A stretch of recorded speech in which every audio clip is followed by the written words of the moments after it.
I'm Joshua Bardwell, and you're going to learn something today. Today we are talking about receivers, and not cool, sexy, long-distance, high-performance, low-latency receivers like Crossfire, but boring old 2.4 gigahertz receivers like, well, let's face it, like most of us use.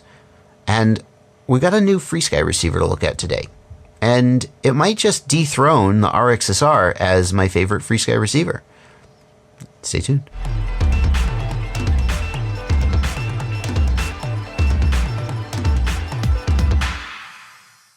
Okay, let's just get something out of the way here, and that is that how much is there to say about receivers? Not that much. They're kind of the workhorses of quadcopters. When they don't do a good job, they fail safe, you have bad range, and then you complain about them, but the rest of the time, you stick your receiver on the quad and it works and you get on with your day. So why am I making a video just about a stupid receiver? Well, it actually has a pretty good feature set that I'm pretty excited to see. This is the Hobbymate Micro FPV receiver, and let me just boil it down for you. It's a D16 mode receiver, which of course is what you would want in FrSky. There's D8 and D16 mode. D16 mode is better. One of the main reasons it's better is it supports SmartPort telemetry, and that's good. A lot of people like to use SmartPort. The other reason D16 mode is better is that you set the fail-safe for the receiver in the Tyrannus one time, and then any receiver you bind automatically gets the correct fail-safe setting. There's no hold down the fail-safe button, the bind button to set the fail-safe like they're back in the old days. So D16 mode, that's good. In order to understand what else is good about this receiver, I'm going to pull in this pinout diagram that comes on the case. And what I want you to see here is that it's got ground and 5 volts. Okay, that's fine. It's got an S-bus output and a SmartPort output. And, oh, yeah, well, that's fine. That's nothing new. But it's also got an RSSI output. Now, if you're doing something like a FrSky RXSR receiver and you want to do RSSI, you have to give up one of your aux channels in order to do that. It doesn't have analog RSSI out. Or if it does, it sure doesn't make it easy. I think it might have we have to solder to a teeny, tiny little pad on the RXSR. It's a real pain in the butt. This guy has analog RSS out right here on a pin broken out. And if your flight controller has an RSSI input, you can get analog RSSI, and you don't have to give up one of your aux channels and do all this nonsense in the Tyrannus. Or with the XM Plus receiver, you have to flash a custom firmware to it. And again, you give up one of your aux channels to get RSSI. This receiver has analog RSSI on a pin. What a concept. No soldering to a teeny, tiny little pad that you ruin the receiver because you lift the pad. Wow, good thinking, Hobbymate. Another thing I like about the Hobbymate micro receiver is that it's got the bigger style of UFL connectors, not the little teensy tiny UFL connectors that have started coming on FrSky receivers. These guys are just a little bit more robust and a little bit easier to snap on, and I think they hold a little bit more securely than the tiny kind. It also, when you get the antennas with the big UFL connectors, the actual antenna wire is thicker and it's just a little easier to work with and a little bit less fragile. I think that's a great step. Now, the question that we got to ask when we're talking about an S-bus receiver is, does it have uninverted S-bus and SmartPort output? And this matters mostly if you're using an F4 based flight controller. F4 based flight controllers don't have inverted UARTs. They can't invert the UARTs in software. And what that means is that a lot of times you have to invert the signal by soldering to a tiny little pad on your receiver.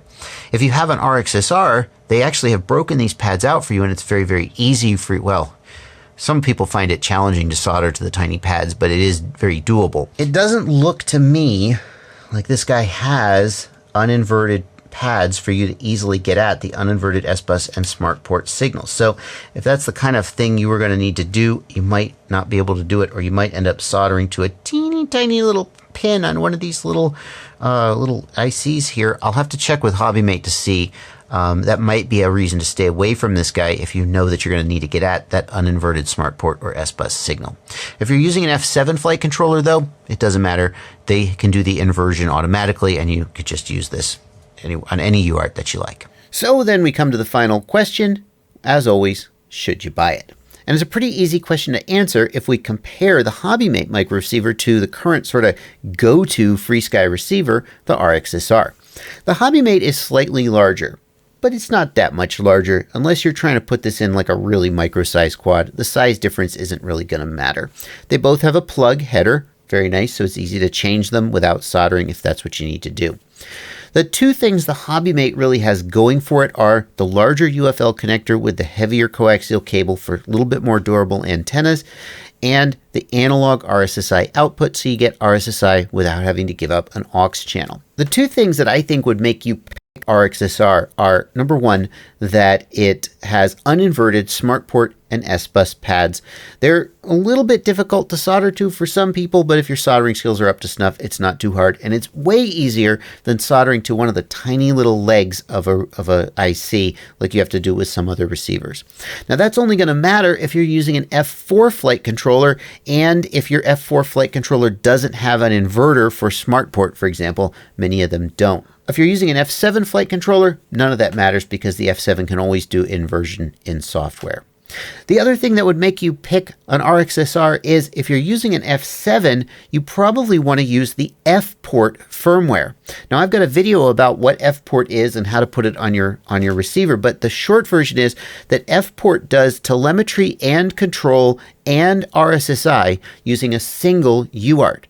If you're using an F7 flight controller, you've got a gobs of UARTs and they can do anything you want them to do. So instead of using two UARTs, one for S-Bus and one for SmartPort, just use F-port. And oh, by the way, you also get RSSI without giving up an aux channel. And that really is the best of both worlds. So if you're using an F7 flight controller, I think the best way to go is to use the RXSR with the FrSky F-port firmware, and you're done. If you're using an F4 flight controller, there may not be any advantage to F-port because an F4 flight controller is going to have a built-in S-Bus and telemetry pad, and if you use F-port, you're not going to be able to use that inverted pad for anything else anyway, so it just goes to waste. With an F4, you might make the call to use the Hobbymate receiver, especially if you care about that analog RSSI output. That's going to do it for this video. Links to these products are down in the video description, and there's also a 15% off coupon from Hobbymate that helps give the Hobbymate a small price advantage. You can find that down in the video description. Thank you guys so much for watching. Happy flying.